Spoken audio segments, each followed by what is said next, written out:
স্বামী থাকতে স্ত্রী অন্য নারীতে আসক্ত, স্ত্রী থাকতে পুরুষ অন্য নারীতে আসক্ত। কি পরিমাণ বেড়ে গেছে, কি পরিমাণ অসভ্যতার অস্থিরতা বেড়ে গেছে। আমার 16 বছরের সন্তান, 20 বছরের জওয়ান, আমি তোরে মনে করাই দেই বন্ধু, আগামী 20 বছর পৃথিবীতে তোমারে বাঁচতে হবে, এই সমাজেই বাঁচতে হবে। তুমি এই পৃথিবীর থেকে চাঁদের দেশে যাইতে পারবা না। তাহলে এই সমাজে তোমার মা আছে, তোমার বোন আছে, তোমারও একটা ছোট বোন আছে। এই সমাজে তুমি যাকে আজ হোক কাল হোক বিবাহ করবে, তাহলে এই নারী যদি পবিত্র না থাকে, তোমার মেয়ের নিরাপত্তা কোথায়? তোমার বোনের নিরাপত্তা কোথায়? আগামী দিনে যে তোমার স্ত্রী হবে তার চরিত্রের পবিত্রতা কোথায়? তোমরা সবাই যদি মাতাল হয়ে যাও, তোমরা সবাই যদি মনে করো শাহওয়াত, নারী, ছবি, অস্থিরতা, বেহায়াপনা এরই নাম জীবন, তাহলে এই সমাজেই তো বাঁচতে হবে তোমরা, এই সমাজেই তো বাঁচতে হবে তোমরা। তো তোমরা যদি নিজের হাতে নিজের ক্ষেত, নিজের ফসল, নিজের সমাজ, নিজের এলাকা যদি এভাবে তছতছ করে দাও, নষ্ট করে দাও, তো একটি নিরাপদ সমাজ কেমনে পাইবা ভাইয়া? কে এনে দিবে উত্তম সমাজ? কে এনে দিবে? 9 বছরের মেয়ে বাচ্চা যদি নিরাপত্তা না পায় যেই দেশে, সেই দেশে অধঃপতন কোথায় গেছে? অধঃপতন কোথায় গেছে বলেন? অসহায় কোন ইমাম মুয়াজ্জিনকে কোনোভাবেই কোন জালেম শেষ পর্যন্ত কোনোভাবেই কোন ইমাম মুয়াজ্জিনকে বেইজ্জতি তো করতে পারবে না। ঘটনার পিছনের সত্য তো আজ কিংবা কাল বের হবেই, এটাই সত্য, এটাই নিশ্চিত, এটাই নিশ্চিত, এটাই নিশ্চিত। আমরা জানি তো সব, বুঝি তো সব। কোন আলেমে দ্বীনকে বেইজ্জতি করার পরিণতি এই পৃথিবীতে কখনোই কারোর জন্য ভালো হয় নাই, কেউ ভালো হয়। আমরা কিতাবে পড়ছি, আলেমে দ্বীনের রক্ত বিষের মতো, বিষ লাগলে যেমন মরে যায়, কোন আলেমে দ্বীনের রক্তের সাথে কারো বেইজ্জতি করলে আল্লাহ তাআলা তার ধ্বংস করে দেয়, বরবাদ করে দেয়, বরবাদ হয়ে যায়। এটা অকাট্য সত্য। এজন্য নওজোয়ান, আমি তোমারে মনে করাই দিলাম, তুমি চরিত্রহীন হইয়া তুমি মনে করো কেউ দেখে নাই, কেউ জানে নাই, তোমার সমাজ তুমি নষ্ট করে দিচ্ছ, তোমার আগামীর ভবিষ্যৎ তুমি বরবাদ করে দিচ্ছ। সেদিন কষ্ট পাইবা যেদিন দেখবা তোমার বোন, তোমার স্ত্রী, তোমার কন্যা আখলাক আর চরিত্র সুন্দর নাই, সেদিন ঠিকই কষ্ট পাই। আয-যিনা কারজুন, আল্লাহর কসম, আমি কিতাবে পড়ছি, ইমাম শাফিঈ রাহমাতুল্লাহি আলাইহি বলছেন, কিশোর নওজোয়ান শোনো ভাইয়া, এই মুরব্বীদেরকে সামনে রেখে তোম করে বলি আমি, ইমাম শাফিঈ রাহমাতুল্লাহি আলাইহি বলছে, জিনা ব্যভিচার, নারীর সাথে অবৈধ সম্পর্ক, খোদার কসম উনি বলছে কারজুন, এটা একটা ঋণ, করজ, ঋণ আদায় করতে হয়, ঋণ সুদ দিতে হয়নি, কথা বলে না, ঋণ সুদ করতে হয়নি, কর্জ নিলে, ঋণ নিলে এটা সুদ করতে হয়নি, কথা বলে না। সুদ করা কি সুন্নত না বাধ্যতামূলক? এই ঠিক ইমাম শাফিঈ রাহমাতুল্লাহ বলছে, জিনা ব্যভিচার, নারীর সাথে অসভ্যতা, অশ্লীলতা, বেহায়াপনা, উনি বলছেন এটা করজ, এটা ঋণ। উনি বলেন, হে যুবক, তোমার এটা তোমার পরিবারের কাউকে না কাউকে দিয়ে শোধ দিতে হবে। আল্লাহর কসম, এটা কিতাবে শোধ দিতে হবে দোস্ত, শোধ দিতে। আল্লাহ মাফ না করে যদি আল্লাহর দিকে ফিরে না আসে, চোখের পানি না ফেলো, এটা শোধ দিতে হবে, তো শোধ দিতে হবে। এই জন্য আমি অনুরোধ করছি, ইনসাফ করে প্রত্যেকেই আমরা, ওই ছেলে, তোমরা ওটা বসছো কেন, নামো এখান থেকে,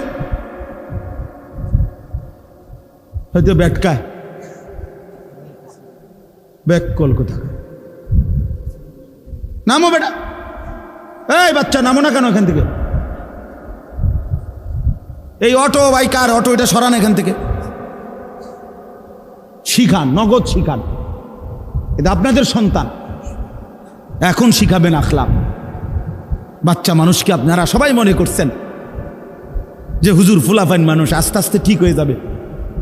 আরে মিয়া, ফেলে রাখলে, ছেড়ে দিলে অযত্নে লোহা মাটির উপরে মাটি হয়ে যায়। অযত্ন আর অবহেলায় লোহা মাটি হয়ে যায়, মাটি লোহা হয় না। কাজেই ছেড়ে দিলে অযত্নে অবহেলায় সুন্দর সন্তান নষ্ট হয়ে যায়, নষ্ট হয়ে যায়। ছেড়ে দিতে নাই, নবী সাল্লাল্লাহু আলাইহি সাল্লাম ছেড়ে দেন নাই। 5 বছরের বাচ্চাকে তিনি আখলাক শিখাইছেন, 10 বছরের বাচ্চাকে নবীজি আখলাক শিখাইছেন, হাদিসে আছে। আপন নাতি হাসান রাদিয়াল্লাহু তাআলা আনহু, কলিজার টুকরা হাসান হুসাইন, ঠিক না?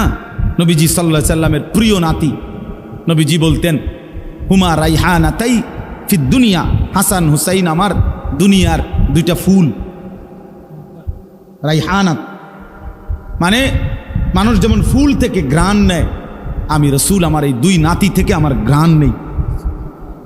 এত প্রিয় ছিলেন এই হাসান, যিনি বড় জন রাদিয়াল্লাহু তাআলা আনহু। 5 বছর বয়সে একদিন মসজিদে নববীর বারান্দা থেকে একটা সদকার খেজুর, মান্নতের একটা খেজুর উনি মুখে দিছিলেন।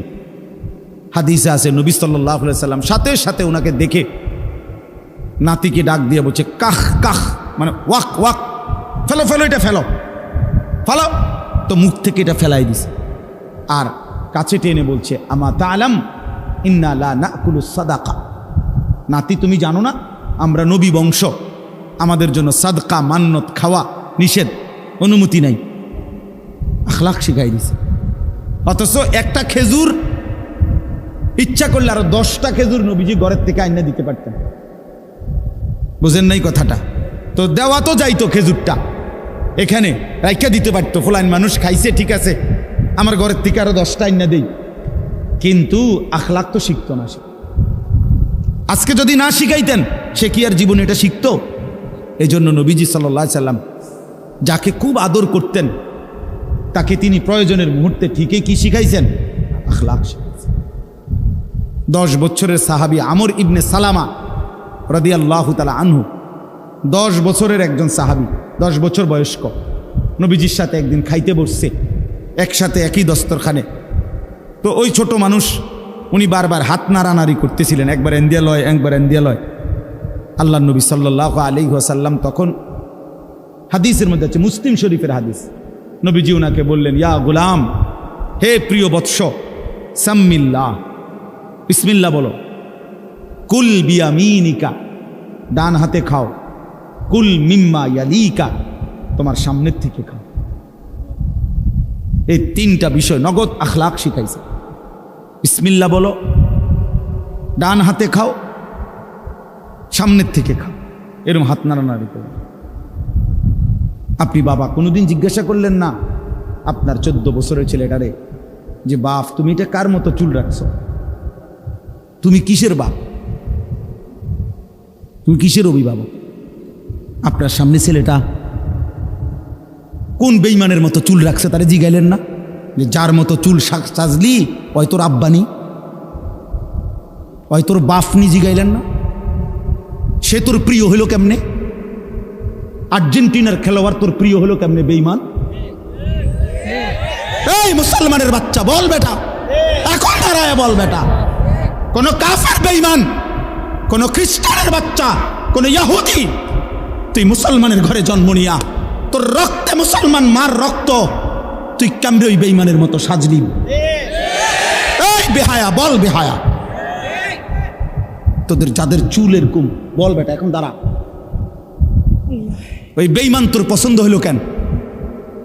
তোর রক্ত ইসলাম নাই বেটা? তোর মা মুসলমান না? তোর বাপ মুসলমান না বেটা? তোর দাদা দাদি মুসলমান না? ওরা সব বোকা, তুই চালাক হয়ে গেছ বেটা, তুমি পণ্ডিত হয়ে গেছ। কোন বেঈমানের অংশগ্রহণ করলা? কেন সাজলা বেঈমানের মতো? তোমার নবী নাই?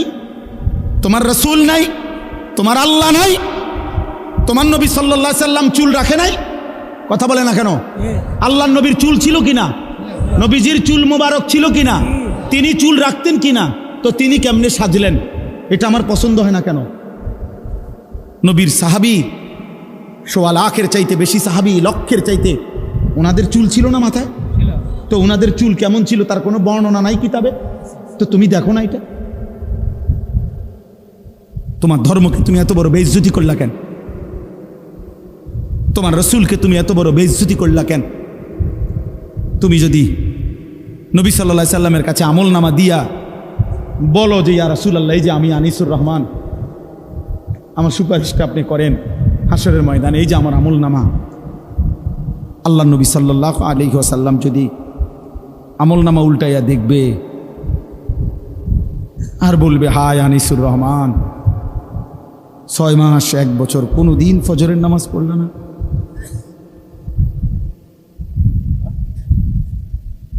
আমার উম্মত, আমি 23টা বছর চোখের পানি ফেললাম, আমি কত পাথরের আঘাত সইলাম, আমি ক্ষুধার কষ্টে পেটে পাথর বাঁধলাম, আমি দান দান শহীদ করা রক্ত নিয়ে ময়দানে বেহুশ হয়ে পড়েছিলাম, আমি সারা রাত দাঁড়িয়ে চোখের পানি ফেলে তোমাদের জন্য, উম্মতের জন্য কেঁদেছিলাম, বিনিময়ে এই আমলনামা? 30 বছর তুমি মুসলমান সুদ খায়,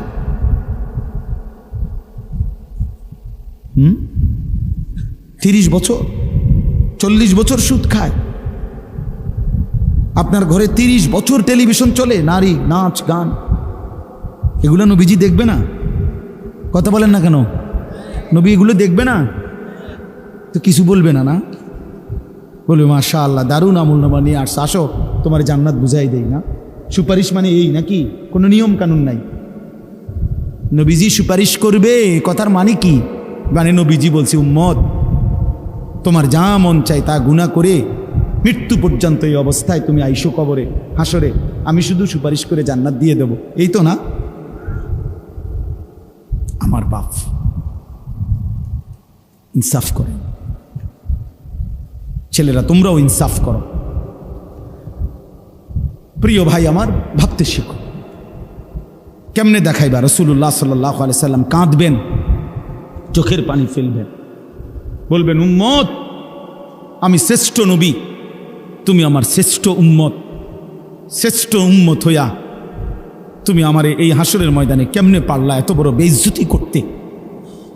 আল্লাহর কাছে নবী যখন পেশ করবে, রব্বুল আলামিন আমার উম্মতের আমলনামা সুপারিশ করলাম, রব্বুল আলামিন বলবে, বন্ধু এটা কি আমলনামা দেখাই? কোনো বাবা যদি 12 বছর বিদেশ থেকে ছেলেটার জন্য টাকা পাঠায়, 12 বছর পরে ছেলেটা ইন্টারমিডিয়েট পাশ করে পরীক্ষার রেজাল্ট দিছে, যেদিন সেদিন দেখছে যে ফেল, ওই বাপ যদি চিৎকার করে কাঁদবে আর বলবে যে, আরে বাপ তুই জানোস না, আমি 12টা বছর আমি এই রোদ ভরা, ঘামে ভরা বিদেশের মধ্যে থাইকা টাকাগুলো রোজগার করে, বিশ্বাস করেন জানেন না, আমি হজ্জের সফর থেকে আসছি, অল্প কয়দিন হয়, ঠিক এই গত মঙ্গলবারে, আজকে মঙ্গলবার, কত প্রবাসী যে আমি দেখছি। আমি ব্যক্তি, আমার ছোট ভাই এই যে মাওলানা আতিক, গত বছরও আমার সাথে সে উমরার সফরে ছিল, রমজান, ওই দেখছে যে প্রবাসী গো, কারণ আমি হাঁটতেই পারি না কোন দিয়ে, যে এন দিয়া হাঁটি, এন দিয়ে মনো 10, 20, 50 জন পোলাপাই, আমরা দেশি, যেখান দিয়ে দেখে ওখান দিয়ে যাতা দিয়ে ধরে, জড়ায় ধরে ধরে কান্দে যে হুজুর 12 ঘন্টা 14 ঘন্টা ডিউটি করি এই প্রখর রৌদ্রের মধ্যে, এরপরে নিজের খানা নিজে, নিজের জামাটা নিজেই ধোয় না, কে ধুইব না, নিজের রান্নাটা নিজে রান্ধে, একটা ছোট্ট রুমের মধ্যে মানুষ আড়ে না, 6 জন থাকে, 12 জন, কোনো রকমে জান্ডা লইয়া পড়ে আছে, যে বুকটা বাইন্দা, কলজাটা বাইন্দা, এই 2 টাকা 5 টাকা জমাইয়া সবটা টাকা বাড়ি ঘরে বউ বাচ্চার জন্য, মা বাবার জন্য, তাদের মুখে হাসি ফুটার জন্য দিয়া দেয়। সেই বাবা 12 বছর পরে সে কি পরিমাণ কাঁদবে আর বলবে, সন্তান আমার রক্ত পানি করা এই টাকার বিনিময়ে এই রেজাল্ট,